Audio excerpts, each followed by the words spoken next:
കഴിഞ്ഞ ഗവൺമെന്റ് കാലഘട്ടത്തിൽ ഇപ്പോ ഭരണകക്ഷിയായിട്ടിരിക്കുന്നവർ ഈ നിയമസഭയ്ക്കകത്ത് ലോകസഭയ്ക്ക് മുന്നിലും വിളിച്ച ഒരു മുദ്രാവാക്യം, ഒരു പാട്ടുണ്ട്. സ്വർണം കട്ടവൻ ആരപ്പ, സഖാക്കളാണേ അയ്യപ്പ. വളരെ വ്യാപകമായി ഈ ഇരിക്കുന്ന നിയമസഭാ സാമാജികർ അടക്കം പാടിയിട്ടുള്ളതാണ്.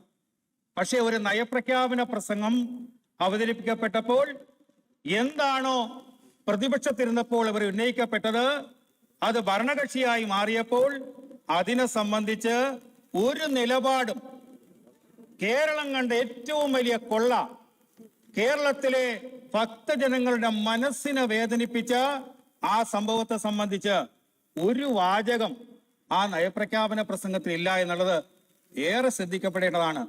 കാലാകാലങ്ങളായി രണ്ടുപേരും ഒരേ മനസ്സോടുകൂടി പ്രവർത്തിക്കുന്നവരാണ്.